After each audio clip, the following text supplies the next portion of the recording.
Of all of the entities in America, Congress is among the lowest rated, right? I mean, you guys have a lower rating than the media, which is really saying something. People don't like you guys, and are justified in saying that Congress doesn't get a lot done. Yeah. Right. So, why run for Congress? Why be a part of that body? And I guess what's your theory of how to be effective in that role? Yeah, I mean, I think Congress can be a source for good. We have the power of the purse. We direct federal dollars to policies that are, important to all of our communities. And I think having new voices at the table means new problems will get addressed. So go.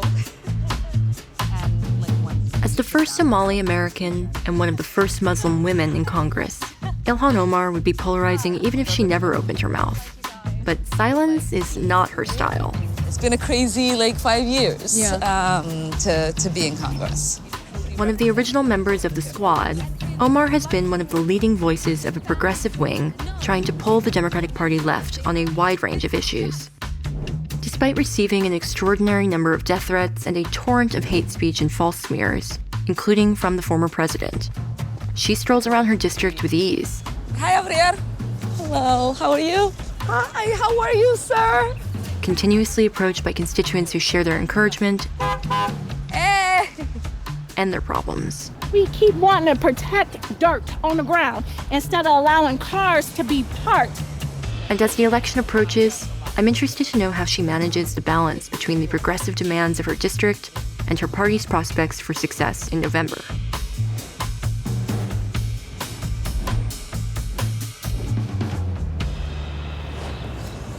So thanks for doing this. Yeah, of course. Thank you all for coming out to Minneapolis. We started our day with a lunch date with Minnesota Attorney General Keith Ellison, who, along with Omar, helped turn the state's Somali community into a political force to be reckoned with. Has Ellison been something of a mentor? Yes, and inspiration. He was a first in many regards. He was the first Black person to be elected in our state to Congress, and obviously the first Muslim ever. And so it's been really helpful watching his journey. Hey, how's it going? So Keith and I always remember the number of votes we increased because it means a great deal to us. When did you guys meet?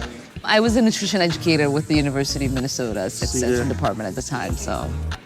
I've been politically organizing since I was 14, but my focus was always, school board, city council, so things that had a direct impact on my life, day-to-day life. And the day-to-day lives of the people in my community that I cared about. I know the need and still do my work as if it's addressing potholes. When I ran for Congress in 2006, it was an interesting shift because before that, my predecessor was a little bit more in sort of a mainstream groove, and we had to expand the electorate. And all she's done is expand it even further. And so the Somali community, for example, wasn't nearly as established as it is now. Would you agree with that? Yeah, and I think that one of his expansion projects electorally was tapping into the Somali community. We were all new to this country, new citizens. I think it is between the age of 18 to 25 that has actually ever experienced being born in a democracy of the Somalis that are here, right? Yeah. So the rest of us were either born in a colonized Somalia or Somalia under dictatorship. Right. And so the eagerness in wanting to participate is something that you desperately forever thought it was possible. Right. Because it also was always regarded as the first democracy in Africa too, right? Yeah. So they got a taste of it after independence and then completely lost it. Right. And so that eagerness, that's how I got involved at 14, because my grandfather was there's something called Caucasus that's happening. And it sounds like there's democracy, please take me, right? My grandfather used to say, like, we love democracy in a way that most people can't even comprehend because it's been denied to us for so long. I'm Olive. I'll be your server today. I'll do the corn pancake. I do the pineapple pancake. That's a favorite. I'll do that as well. Thank you. Being a refugee, how does all of that inform your view of what's happening now in the Middle East? Having experienced war at such a young age, because I was 8 when the war took place, and it's not something that leaves you. It messes with your sense of security. You've got, issues with dark places. You've got issues with noise, because our house was stuck between the two fighting factions. And so it was just the constant, like, every day waiting, your house is next to be hit, right? And as a kid, I was like the smallest, so they would like try to have me sleep closest to the wall. So if it collapsed, I could be dragged out of it. So the images out of Gaza are like mortifying. And it makes me so sad that everyone else does not react to dead bodies being dragged out of the rubble. Like, that doesn't cause them the same reaction because these are not people that they can relate to or see as victims. Because we all know what the reaction was in Ukraine. Are you disappointed by the president? I am shocked in our president, who has severe empathy in a lot of spaces that we have not seen that level of empathy. And I have a lot of constituents who have lost family members in Gaza. And so they would like the president to hold space for the fact that they are losing so many lives with no end in sight. I mean, you've had to deal with criticisms and accusations that you are anti-Semitic before, right? And as the protests have heated up on college campuses, where's the line between being appropriately critical of Netanyahu, appropriately critical of the US and our posture towards Israel, and anti-Semitism? I mean, I do believe that criticizing governments, their leaders, their unjust wars have nothing to do with hate and bigotry. And I think it's sad that people conflate the two, but I understand why. It's to stifle debate. It does seem to, like, you said that it's just to shut down the conversation, right, and the debate, but a lot of the reaction, a lot of the fear about anti-Semitism right now is just listening to what some of the rhetoric is at some of these demonstrations. Data shows anti-Semitism is on the rise. Yeah. There are people who are anti-Semitic who take the opportunities when these kind of demonstrations are taking place to showcase their anti-Semitism. What I see mostly happening, though, is people who are critical of the way in which Israel is waging this war. So to take what is happening outside of the college universities and to make that the story is problematic. And the only reason that that's happening is because the media doesn't want to cover what these protests are actually about, which is to say, Israel has been accused of committing genocide in Gaza. We need to know if our universities that we pay and our government, who uses our tax dollars, is complicit or not. Right. And that is not where the conversation is being had. And so that's, to me, that's the thing that is frustrating. Right. And so when you make it about the bigoted anti-Semitism that is out there by, one or two persons carrying a poster or screaming crazy things, and you stamp that on top of a mass movement of young people, hundreds in different colleges, you have made a choice to conflate what is happening at a random protest to what is happening at an organized one, where people are trying to send an actual message, because you are now choosing not to send that message. And you are now siding with the people who are actively trying to dilute that message. And that's where my anger and frustration is, because There are lives being lost right now. Right. We need these young people's advocacy. We need our president to listen. We need these universities to divest, Yeah. right? We need members of Congress not to vote on sending offensive weapons while Israel is being accused of committing genocide without conditions. I'm honored to have her be my successor. Wouldn't be able to pick anybody, but I don't think anyone could do a better job, and her courage is an inspiration.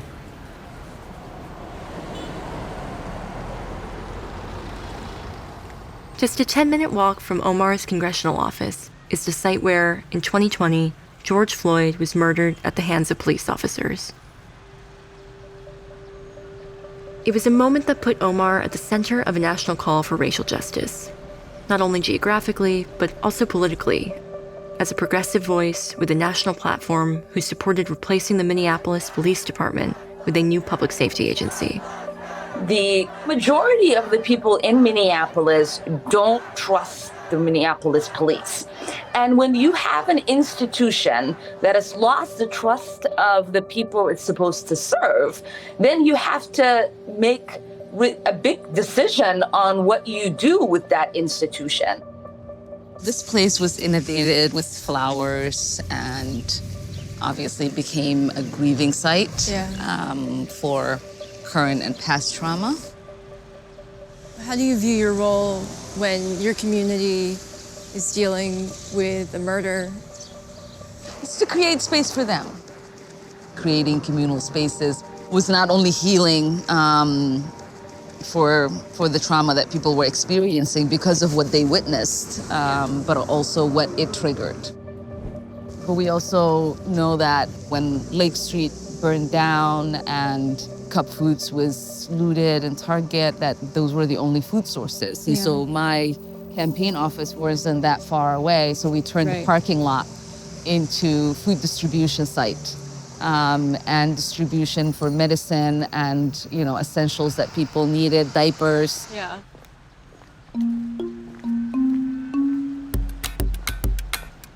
Hi, how are you? I'm great. Good. We need a camera crew to come through the neighborhood. No. You should be in here all the time. Police officers, they need to be more understanding.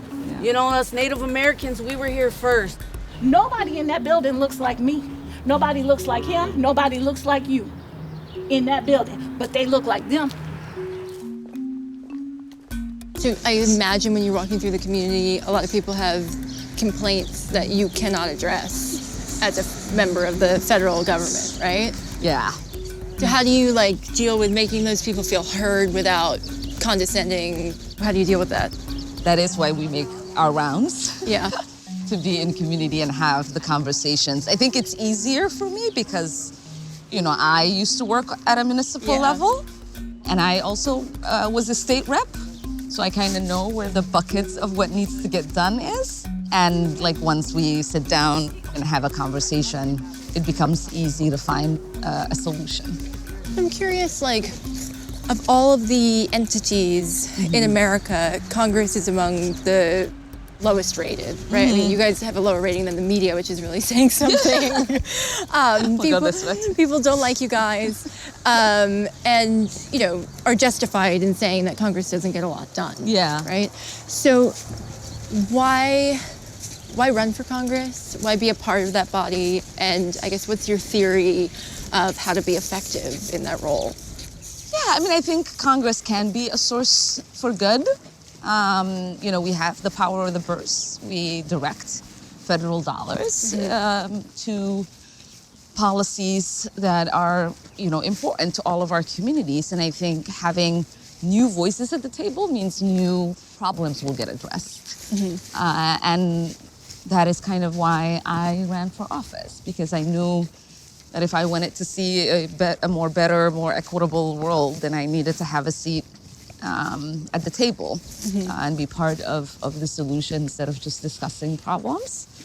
And I think for Congress's part in the way that the public views it, it's only the fights that are oftentimes talked about in the media, never about the collaborative work that we all do together, right? Nearly 90% of the pieces of legislation we pass are bipartisan.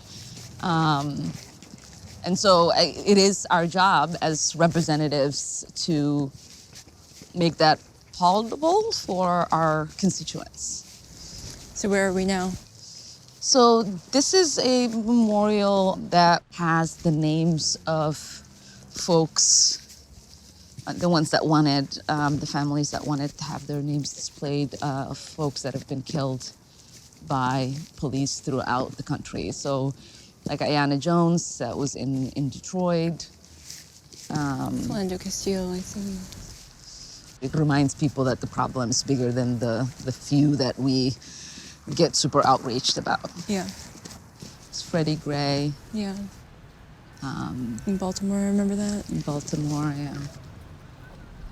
It looks like Arlington. Yeah. Like an actual gravesite.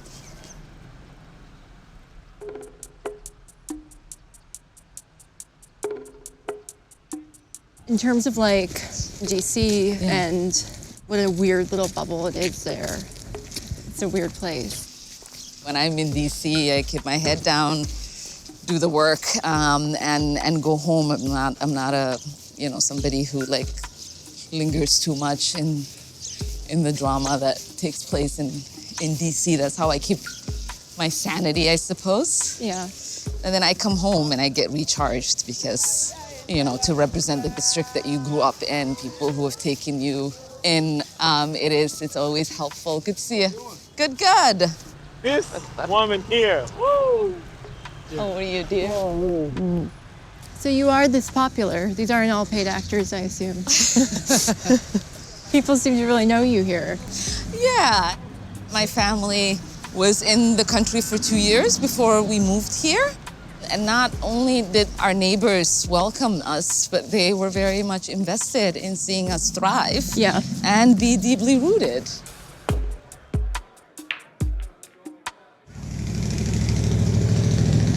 So was Congress, you were in politics already, obviously, and you are an informed person, but was it different than you thought it would be when you got there?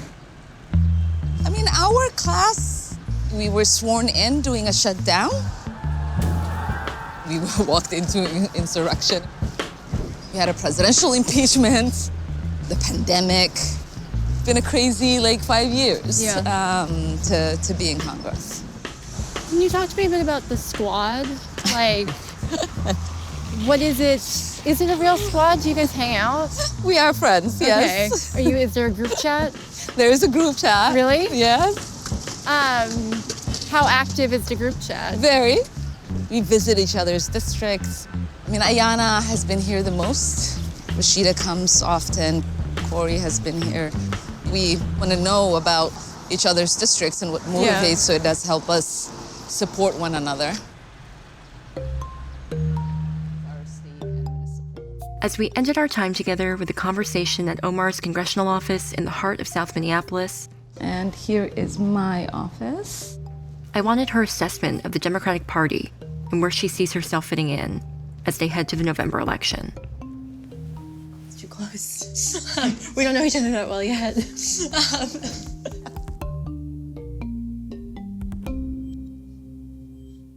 What's your biggest worry looking ahead to November? I'm worried about some of the policy decisions that have been made and the kind of impact that they can have. What are you talking about on foreign policy? Not just foreign policy. This ban on TikTok, some of the border conversations. I think when the lines blur between what we are fighting for and what Republicans are fighting for, we tend to see worrisome trends in the conversations that voters that should be on our side are starting to have. When you have a situation where day-to-day people are struggling, right? Yeah. People are struggling to pay their bills, and then you add into that controversial positions that are at risk of kind of splitting up the Democratic coalition. Right. It seems like a recipe for low turnout. And then when you add in third-party candidates, right, into this near evenly divided electorate, it seems pretty dicey. It does seem pretty dicey, more dicey than 2020. It almost dangerously feels like 16. But I do believe that ultimately we are the better party for America. And we have to find a way to articulate that to our voting base. In general, not just as it relates to the election, but what does keep you up at night? Wars overseas. I want to see a different world where people are not choosing to engage in war when they can choose to invest in the lives of their communities. If I could wave a magic wand, it would be to end the suffering that is caused by war and bad governance, but also to help people in this country have the services that they need through their tax dollars and not have those dollars go to the creation and the sustaination of wars. Do you think that America is a force for good in the world? We can be. We can be. I always tell the story of people who would be around my dad's age and their first introduction to Americans coming over to their country was through the Peace Corps. Hearing about people volunteering in villages, doing literacy work. And now, the first introduction is through one of our drones or military deployment. And that doesn't buy us goodwill. That doesn't show that we can be a force of good. A lot of people see us as a beacon of hope. Our democracy is a model for the world. There are exceptional things about our country, and we can choose to do foreign policy in the right way, one that is helpful, or we can choose to carry out foreign policy that is harmful. And it doesn't look like we've found a way to do foreign policy that is not harmful yet.